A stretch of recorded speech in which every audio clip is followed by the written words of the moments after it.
My parents used me like hired help.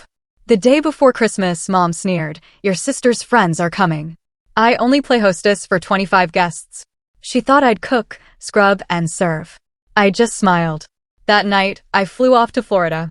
When they walked into a cold, bare kitchen, her face went white, but the real twist hadn't hit yet. For 15 years, I was my family's unpaid chef, the invisible daughter, while my sister got everything. But last Christmas Eve, when my mother demanded a last-minute gourmet dinner for 25 VIPs, a bombshell dropped. Not only was I done playing servant, but one of those guests was the very Fortune 500 CEO I was flying across the country to sign a multi-million-dollar deal with. What happened next didn't just unravel my family. It exposed a truth so shocking, it left everyone, especially my parents, completely speechless. Before I tell you how I went from being the family maid to having my parents beg for my forgiveness, let me take you back to that December evening when everything changed. I'm Lily, 32 years old. I was in my Manhattan apartment, meticulously folding clothes into my suitcase. My phone rang. Caller ID, Mom. My stomach already clenched. I knew this wouldn't be a pleasant conversation. In our Connecticut family home, Christmas decorations probably sparkled on every surface. I knew because I'd been the one hanging them year after year, since I was 17. "Lily, cancel whatever silly plans you have for tomorrow," my mother, Margaret, said without even a hello. Her voice had that familiar, commanding tone, the one that meant no argument was allowed. I kept folding my business blazer. "What's happening tomorrow?" I asked, my voice flat. "Sarah's hosting her networking group for Christmas Eve dinner. Very important people, Lily. 25 guests, including executives from Pinnacle Corporation." She paused, and I could practically hear her smug smirk through the phone. "You'll need to arrive by noon to start cooking. 7 main courses, 10 sides. The menu's already planned." My fingers tightened on my phone. Sarah's networking group, of course. My younger sister worked in PR and never missed an opportunity to remind everyone how connected she was. "Mom, I have your sister making important connections that benefit this family. You should be grateful to help." Her words cut deep, as they always did. "It's not like you have anything else going on." Oh, if only she knew. I glanced at my laptop, where an email from Victoria Chen, CEO of Pinnacle Hospitality, glowed on the screen. If only she knew. "Use the good china," Mom continued. "These aren't your usual crowd, Lily. These are people who matter. People who matter. Unlike me, apparently." "I'll text you the menu," she said. "Don't embarrass us." Then the line went dead. I looked down at my plane ticket to Florida. Departure time, 8 p.m. tomorrow. My hand wasn't even shaking anymore. After 15 years of this, I'd finally learned the difference between their emergency and my priority. I sat on my bed, memories flooding back like a bitter tide. 15 years of being utterly invisible, except when they needed something. Every Thanksgiving since I was 17, Lily will handle the cooking while Sarah entertains our guests. Every Christmas, Lily's between jobs again, but at least she's useful in the kitchen. Every family gathering where Sarah was introduced as our successful daughter in public relations, while I was simply, "Lily's here, too. She's helping out." The last family party had been the worst. Sarah's engagement celebration, 200 guests at the country club. I'd spent 14 hours preparing appetizers while Sarah held court in a $3,000 dress our parents bought her. When one of the guests dared to ask what I did for work, my mother had actually laughed. "Lily doesn't have Sarah's social skills, but she cooks well." I stood up and walked to my closet, pulling out my second suitcase. Inside, carefully protected in a leather folder, was the contract that would change everything. My company's name, Stellar Events, was embossed in gold at the top. I'd deliberately chosen a name that didn't include Sullivan. For 5 years, I built my empire in silence. 50 employees across 3 locations, a client list that included luxury resorts and Fortune 500 companies. And my parents? They only expected me to slave over their stove. I had a meeting that would secure a $2 million contract. My phone buzzed. Sarah's text. "Mom says you're cooking tomorrow. Don't screw it up. Important people will be there." I looked at my plane ticket again. Flight 447 to Fort Lauderdale, departing at 8 p.m., not this time, I whispered to the empty room. For once, they'd have to figure it out themselves. I had a plane to catch. The irony wasn't lost on me as I continued packing. 2 clear signs had shown me exactly where I stood in this family, and I'd ignored them for too long. The first sign was how they introduced me. At last month's country club dinner, my father had literally told his golf buddy, "Sarah's our success story. Lily's Between opportunities. Between opportunities. I'd closed a $500,000 contract that very morning. But to them, I was perpetually unemployed, perpetually failing. They never asked about my work, never wondered how I afforded my Manhattan apartment or my new car. Their assumption was so complete that when I mentioned traveling for business once, my mother had just laughed. What business? Are you calling your little cooking hobby a business now? The second sign was even more blatant. Last summer, I'd visited home to find my childhood bedroom converted into a storage room for Sarah's overflow wardrobe. My trophies, my books, everything that marked my existence in that house, boxed up in the basement. Sarah needed the space, my mother had explained, as if it were obvious. She's building her career. Image matters in PR. Meanwhile, Sarah had been given the entire third floor, renovated at our parents' expense, complete with a home office and walk-in closet. The message was crystal clear. One daughter was an investment. The other was invisible. I zipped my suitcase closed, remembering the company holiday party last week. My employees had thrown me a surprise celebration for landing the Pinnacle account. 50 people who saw my value, who respected my leadership. My phone lit up with another text from Mom. Don't forget the truffle oil. These people have sophisticated palates. These people, as if I didn't regularly cater events for CEOs and celebrities. But why would she know? She'd never asked. The deepest cut was that they'd never even been curious. Not once in 5 years had anyone in my family asked, "So, Lily, what exactly do you do all day?" They'd created their own narrative. Poor Lily. Can't hold down a job. Lives in a studio apartment. It was actually a 2-bedroom condo. Probably surviving on savings from grandma. I'd invested that money into my business. At least she can cook. I employed 3 executive chefs. I pulled out my phone and scrolled through my photos. There I was, shaking hands with the mayor at a charity gala I'd catered. There was my team celebrating our 3rd location opening. There was the feature article about me in Hospitality Quarterly, the quiet revolutionary of luxury catering. None of these moments had been shared with my family. I'd learned early on that success, without their permission, was somehow threatening. The one time I'd mentioned landing a big client, my mother had immediately pivoted to Sarah's latest PR campaign for some energy drink. "At least you're useful in the kitchen," she'd said, patting my hand like I was a child who'd drawn a particularly nice picture. I opened my laptop and looked at my company dashboard. Stellar Events. Established without a penny from my parents. Built without the Sullivan name. Thriving without their approval. Tomorrow's revenue alone would exceed what Sarah made in 6 months. But they'd never know that. My assistant had texted earlier, "Forbes wants to feature you in their 40 under 40 issue.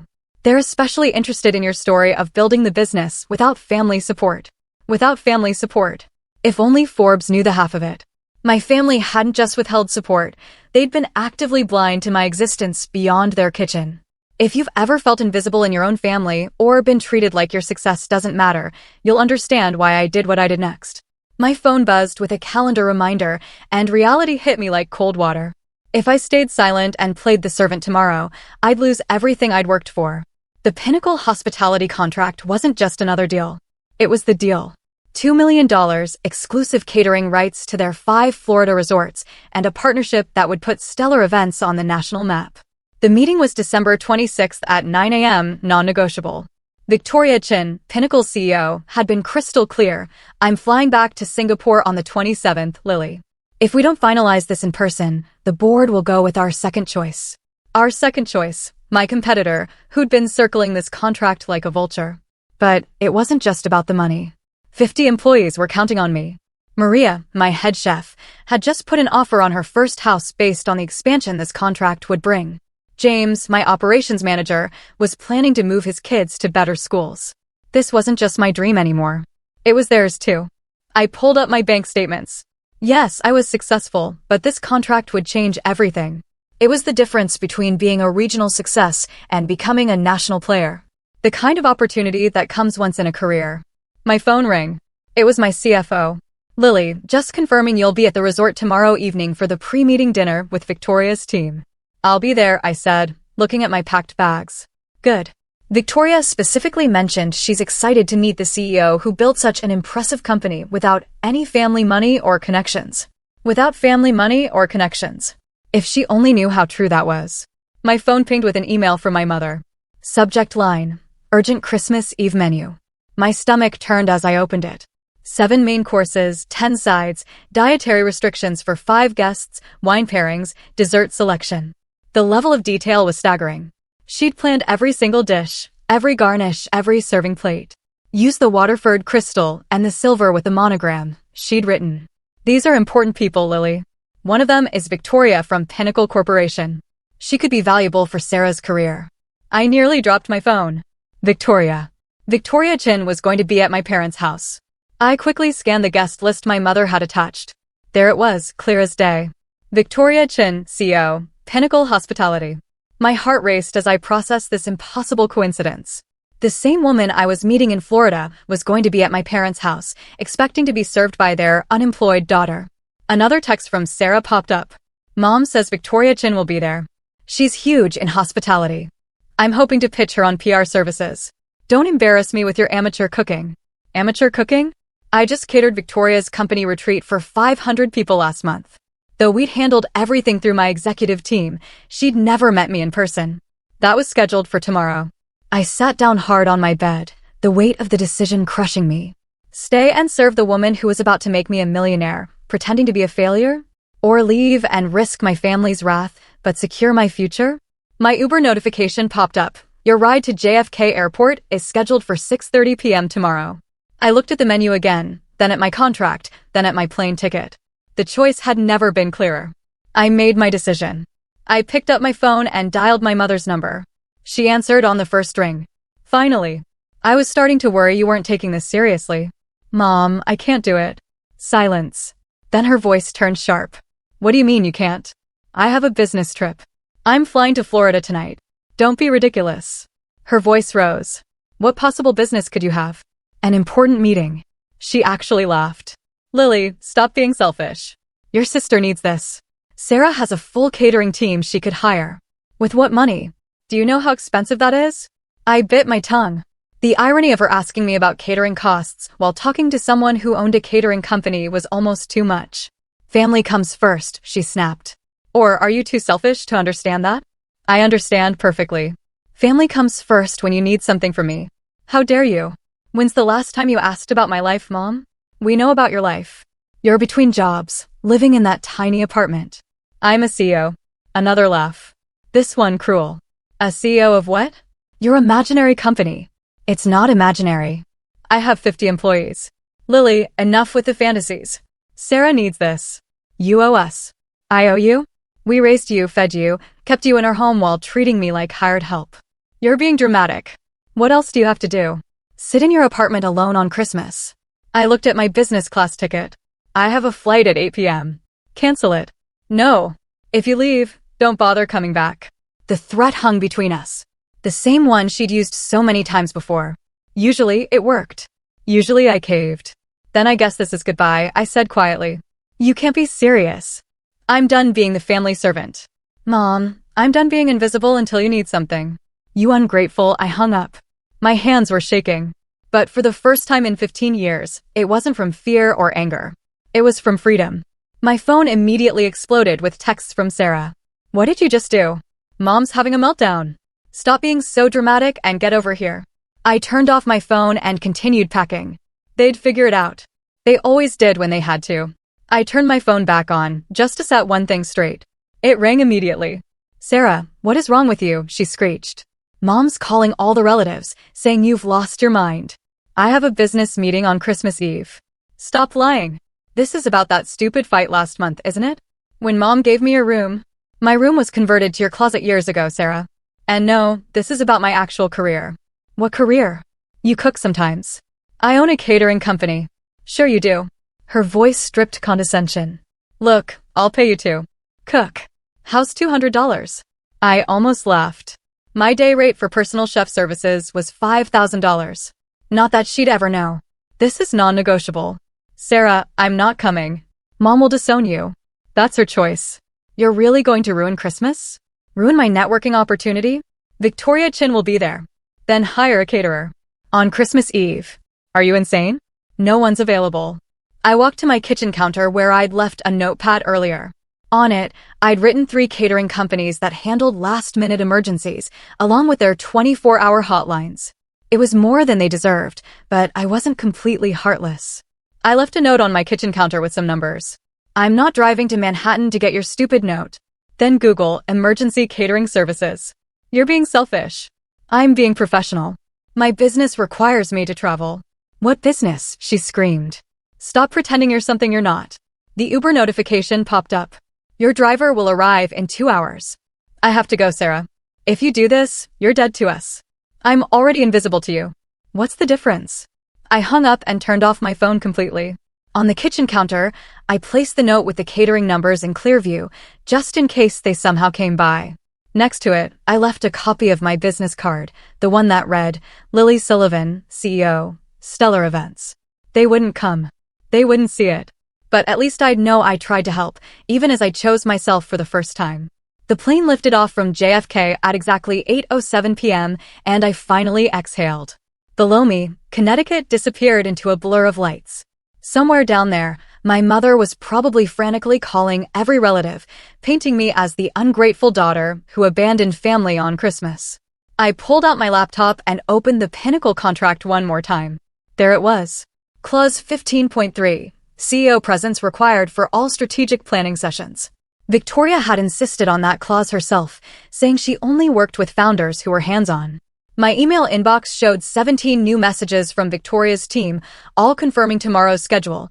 The pre-meeting dinner at 7 p.m., the formal presentation at 9 a.m. on the 26th, the contract signing immediately after. Pending board approval. I clicked on Victoria's latest email. Looking forward to finally meeting you in person, Lily.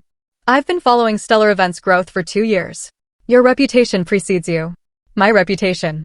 If only she knew that the same woman she was about to partner with was supposed to be serving her dinner at my parents' house right now.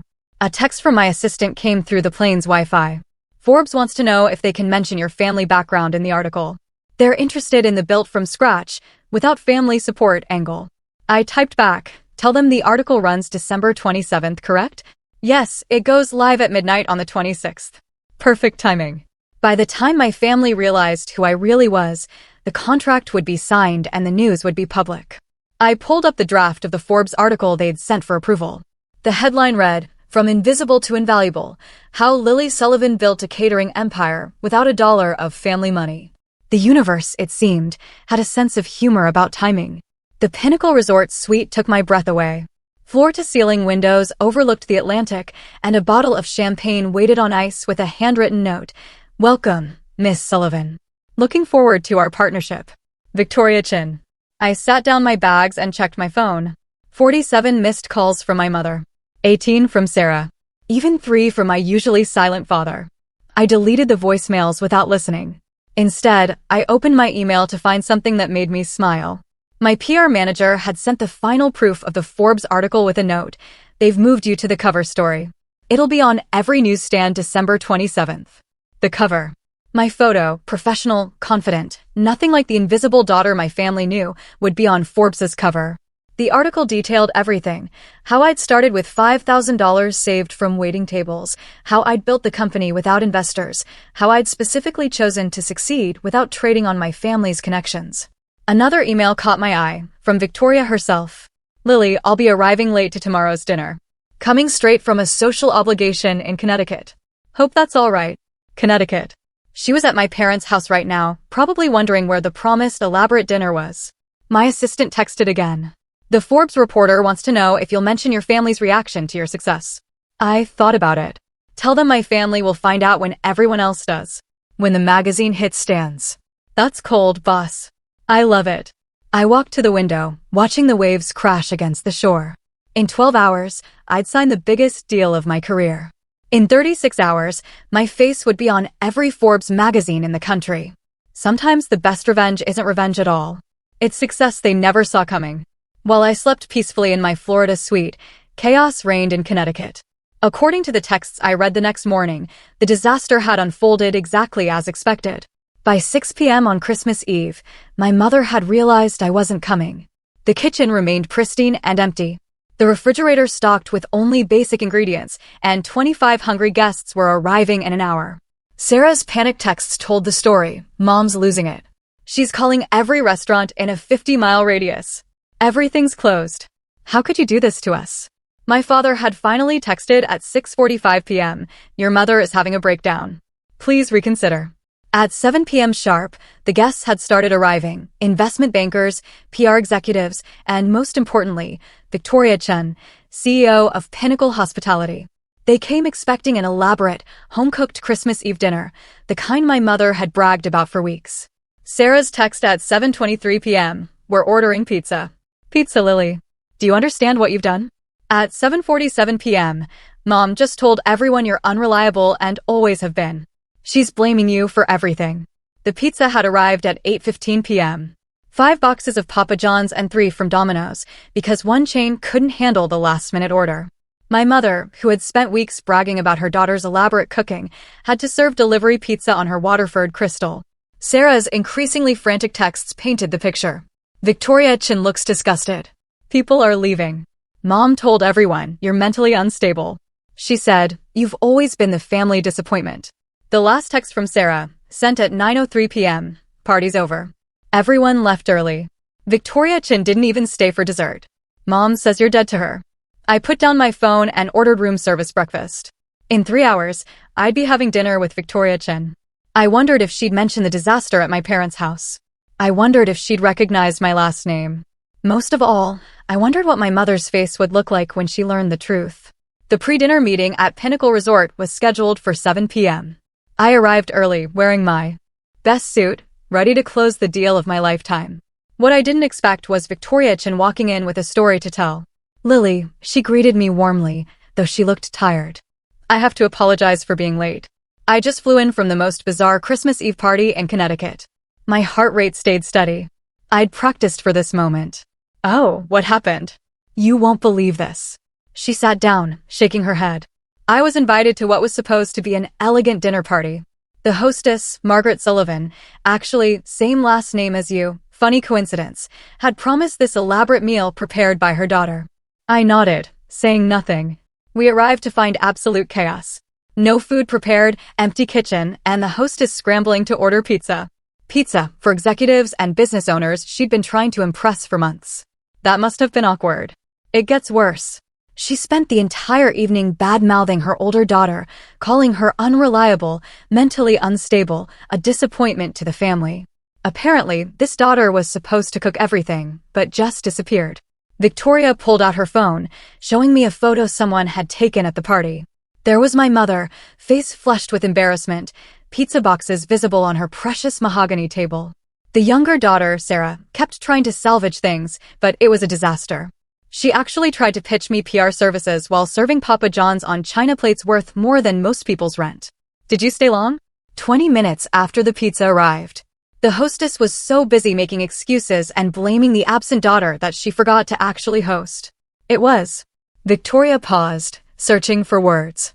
The most unprofessional evening I've ever experienced. The woman actually said her daughter was too stupid to hold a real job, so she usually just cooked for them.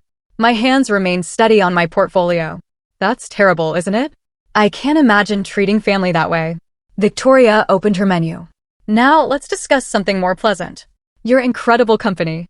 The next part is where everything unravels spectacularly. If you've been waiting for the moment when truth meets consequences, you're about to be very satisfied. But first, what would you have done in my position? Would you have revealed yourself right then to Victoria? Or would you have waited for an even more perfect moment? For the moment that changed absolutely everything. The next morning, December 26th, I stood in Pinnacle's boardroom, ready to present to Victoria and her team. The contract was on the table. The presentation was flawless, and everything was going perfectly until Victoria's assistant walked in with an iPad. Miss Chin, you need to see this.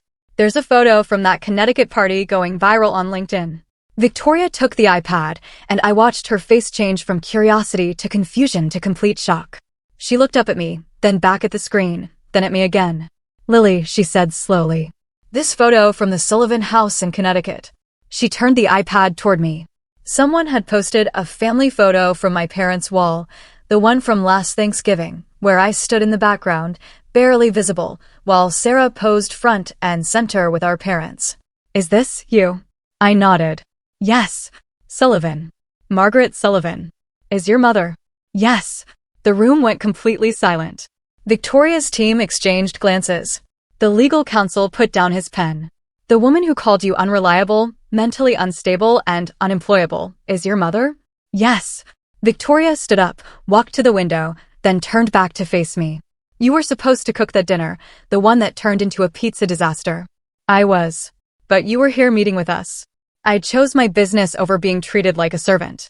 Victoria pulled up something else on her phone. Your mother said you don't have a job, that you're a failure who can only cook. She doesn't know about Stellar Events. Your own mother doesn't know you're a CEO? She never asked. Victoria sat down heavily. Let me understand this. Your family has no idea that you run one of the most successful catering companies on the East Coast. None. They don't know about my 50 employees, my 3 locations, this $2 million contract we're about to sign. They think I'm unemployed and living in a studio apartment. Victoria's business partner, James, spoke up. I'm sorry, but I need clarification. The woman serving pizza on Waterford Crystal last night has no idea her daughter could have catered that entire event with 5-star quality. She's never asked what I do for a living. She just assumes I'm a failure. Victoria started laughing. Not a polite chuckle, but actual genuine laughter. Oh my God.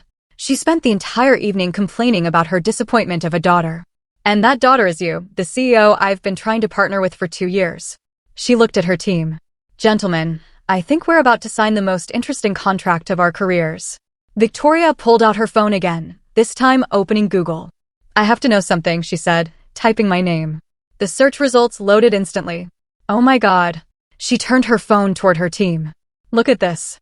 The first result was my hospitality quarterly feature. The second was the announcement of my James Beard Award nomination. The third was a Wall Street Journal piece about women entrepreneurs. Your family doesn't know about any of this? Before I could answer, her assistant rushed in again. Miss Chin, you'll want to see this. Forbes just announced their 40 under 40 cover story for tomorrow. He projected it onto the boardroom screen. There I was. Professional headshot, front and center, with the headline, From Invisible to Invaluable, How Lily Sullivan Built a Catering Empire Without a Dollar of Family Money. Victoria, read the preview aloud. Sullivan, 32, built Stellar Events from a $5,000 investment into a multi-million-dollar enterprise, deliberately avoiding any family connections or support. I wanted to prove that success doesn't require a famous last name or family money, Sullivan states. She looked at me. This goes live tomorrow at midnight tonight. Your family still doesn't know. They will when everyone else does. James whistled low. Your mother is going to see her unemployable daughter on the cover of Forbes. Victoria's assistant was now scrolling through the article preview. It says here you have a 6-month waiting list for events. Is that true? 8 months for peak season. Victoria stood up. I need to make a phone call. She stepped out of the room, and we could see her through the glass talking animatedly on her phone. She returned 5 minutes later with a strange smile. I just called Margaret Sullivan. My stomach dropped. You what? I told her I was very disappointed in last night's event and that I'd be taking my business elsewhere. She begged me to reconsider. Said it was all her older daughter's fault. Victoria paused. Then I told her I just signed a $2 million contract with the most talented entrepreneur I know. She asked who. I said, your daughter, Lily Sullivan, CEO of Stellar Events. The room was silent.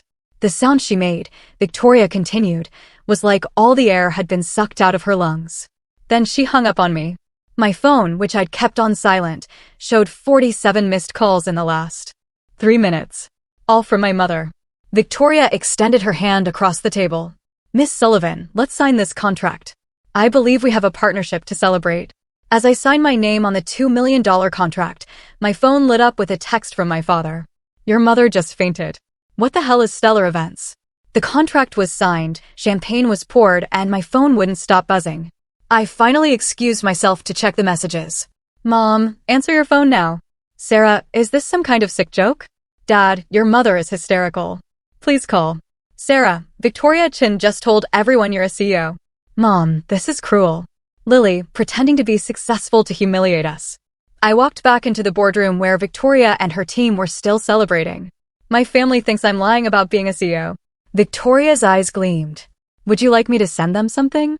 Before I could respond, she was taking a photo of me with the signed contract, the Pinnacle executive team, and the champagne. She typed quickly and hit send. I just posted it on LinkedIn, she said. Tagged Stellar Events, Pinnacle Hospitality, and Margaret Sullivan of Connecticut. The post read, "Thrilled to announce our $2 million partnership with Stellar Events and their brilliant CEO, Lily Sullivan. Her company's excellence in luxury catering will elevate Pinnacle's guest experience across all properties. Amazing to work with someone who built their empire from scratch." Within minutes, the post had dozens of likes and comments. Industry leaders I'd worked with for years chimed in with congratulations. Previous clients shared their experiences with Stellar Events. My phone rang. "Sarah," I answered on speaker with Victoria's permission. "This can't be real." Sarah's voice was shaking. "It's real. You've been a CEO this whole time? 5 years. Why didn't you tell us? You never asked. You all assumed I was a failure and treated me accordingly. Mom's having a breakdown. She's calling all her friends trying to explain.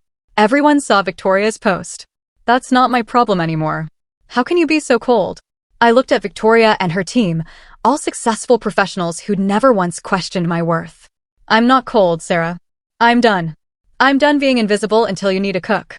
I'm done being the family disappointment. I'm done pretending to be less than I am to make you comfortable. But we're family. Family doesn't treat each other like servants.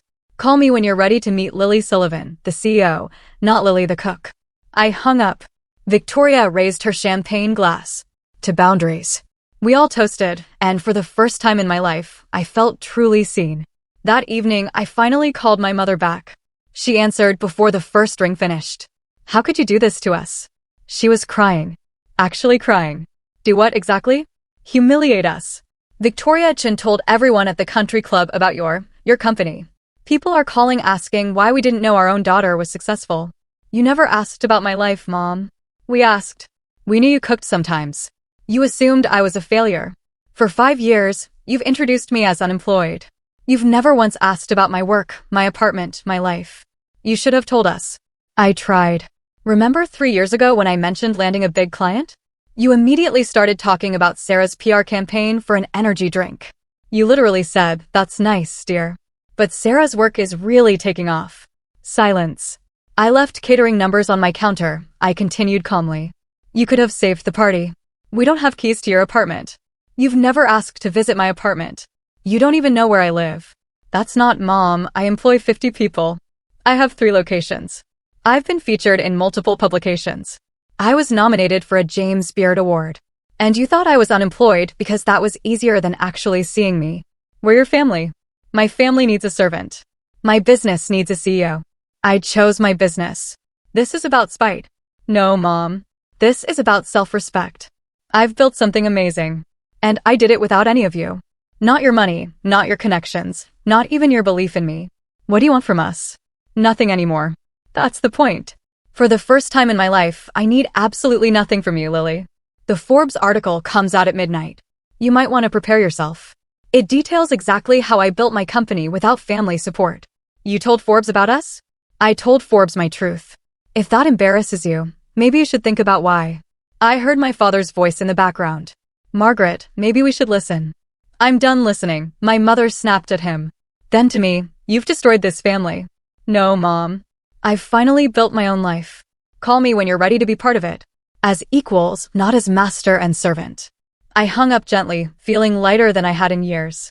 The social consequences came swift and brutal, but not for me. Within 48 hours of Victoria's LinkedIn post, my family's carefully curated reputation had crumbled. The country club gossip mill was working overtime, and Sarah's panicked texts told the story. "Pinnacle just canceled our PR contract. Victoria Chin said they don't work with people who lack family values." That was a $500,000 annual loss for Sarah's firm. Mom got removed from the charity board. They said it was unrelated, but everyone knows. Dad's golf buddies are asking him how he didn't know his own daughter was a millionaire. The Forbes article had gone viral in our Connecticut social circle. The headline alone, "Built without a dollar of family money," was damning enough, but the quote that really destroyed them was buried in paragraph 3. My family assumed I was unemployed. It was easier to build an empire in silence than to fight their assumptions. My father finally called me directly, something he hadn't done in years. "Lily, I need to say something." I waited. "I knew you were doing something with catering. I saw the business registration years ago when mail got mixed up, but your mother was so certain about who you were supposed to be. I should have spoken up. I'm ashamed." It was the most honest thing he'd said to me in 15 years. "Why didn't you?" I asked. because it was easier to let her narrative stand than to fight it. I see now. That made me complicit. Your success is remarkable, and we missed it because we weren't looking. Dad, your mother's lost 3 charity positions. Sarah's firm is hemorrhaging clients. Everyone wants to know how we could treat our successful daughter like hired help while praising Sarah for mediocre PR work. I never wanted to hurt anyone. You didn't hurt us, Lily. We hurt ourselves. We created a story where you were the failure and Sarah was the success. And now everyone can see we were blind. He paused. That pizza disaster is already country club legend. Margaret Sullivan, who bragged about her entertaining for years, serving Papa John's on Waterford Crystal while her CEO daughter was signing million-dollar deals. Despite everything, I felt a twinge of sympathy. Dad, I don't apologize. We earned this. Every single consequence. While my family dealt with their social catastrophe, my life exploded. In the best possible way. The Forbes article had included a photo of me at the Pinnacle signing. Champagne in hand, surrounded by executives who valued my work. The contrast to my family's Thanksgiving photo, where I lurked in the background like hired help, wasn't lost on anyone. Within a week of publication, Stellar Events received over 200 inquiries. High-end clients who'd been on the fence suddenly wanted to work with the CEO who built an empire from scratch. My inbox was flooded with interview requests, speaking engagements, and partnership proposals. Victoria Chin became my biggest champion. She introduced me to her network, telling everyone the story of the Christmas Eve disaster with barely concealed glee. Imagine, she'd say, having a golden goose in your house and treating it like a servant duck. 3 major contracts came from those introductions alone, worth a combined $10 million. I hired 20 new employees to handle the growth, promoting Maria to executive chef and James to COO. During our expansion meeting, Maria said something that stuck with me. You know what I love most about this company? You built it for people who were overlooked. Half of us were told we'd never amount to anything. She was right. I'd unconsciously hired people like me, talented individuals who'd been dismissed, overlooked, or underestimated. My assistant forwarded me a text from a reporter. Your story is everywhere. Food Network wants to discuss a documentary. Working title, Invisible to Invaluable, The Lily Sullivan Story. But the best moment came when I received an invitation to speak at Cornell School of Hotel Administration. My dream school, the one my parents had said was too ambitious for me. The topic, building success without permission, creating your own path in hospitality. As I reviewed my speaking notes, my phone buzzed with a text from my mother. We need to talk, please. I looked at it for a long moment. Then I archived it and went back to planning my future. Success, I'd learned, was the best response to disrespect. But boundaries were the best gift I could give myself. 3 months later, I agreed to meet my family at a neutral location, a quiet restaurant in Manhattan, my territory. They looked different, smaller somehow. My mother had lost her imperious edge. Sarah, her smugness. And my father seemed to have aged years. Before anyone speaks, I said, setting down a single sheet of paper. These are my terms. They leaned in to read. 1. Equal respect or no contact. 2. No more servant treatment ever. 3. Public acknowledgement of my success. 4. Genuine apology, not just words. 5. Therapy, family and individual. This is non-negotiable, I continued. I'll be your daughter, not your servant. Your sister, not your staff. Those are my terms. My mother's eyes filled with tears. Lily, we've lost everything. My reputation. Sarah's clients. That's not my responsibility, Mom. We know, my father interrupted. We're not here to blame you. We're here to ask for a second chance. Sarah spoke for the first time. I was jealous. You were always better at everything, but Mom made me feel special by making you feel small. I see how sick that was now. It was the most honest she'd been in years. I go to therapy now, she added quietly. The therapist says we created a family system where someone had to be the scapegoat for everyone else to feel successful. You were assigned that role before you could even fight it. My mother reached across the table but didn't touch me. I'm sorry. Not just for Christmas Eve, but for 15 years of blindness. I turned you into a servant because I couldn't bear that you might be more successful than the life I'd planned for you. I looked at each of them. I'll consider it. But know this. I'm not coming back to the same family. If we rebuild, it's as equals. They nodded. And Mom, you're paying full price if you ever want Stellar Events to cater anything. For the first time in months, she actually smiled. Fair. 6 months later, I hosted my first family dinner in my actual apartment, the two-bedroom condo with a view of Central Park that they'd never known existed. My team from Stellar Events catered it because I no longer cooked for family gatherings. That was a boundary I'd never cross again. As my parents and Sarah sat at my dining table, being served by my employees who called me boss, the role reversal wasn't lost on anyone. But this wasn't about revenge. It was about truth. I want to be clear about something, I said, raising my glass of wine. Success doesn't need permission. Self-worth doesn't require validation. And respect? Respect is non-negotiable. My mother nodded. She'd been in therapy for 4 months and had publicly apologized at the country club, admitting she'd been blind to my success. It didn't repair her reputation, but it began to repair our relationship. Sarah's PR firm had pivoted, and she'd asked professionally, humbly, if Stellar Events might consider her for our PR needs. I'd told her to submit a proposal like everyone else. She did, and it was good. We were considering it. My father had become my unexpected ally, finally finding his voice after years of silence.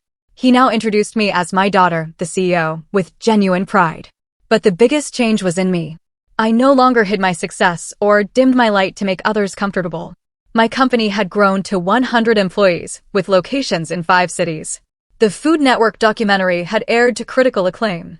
And every single morning, I looked in the mirror and reminded myself, I'm Lily Sullivan, CEO of Stellar Events, not the family servant. Never again. Your value doesn't decrease based on someone's inability to see your worth. Remember that. Thank you for joining me on this journey from invisible to invaluable. If my story resonated with you, I'd love to hear about a time when you had to choose yourself over family expectations. Drop a comment below. Your story might be exactly what someone else needs to hear today.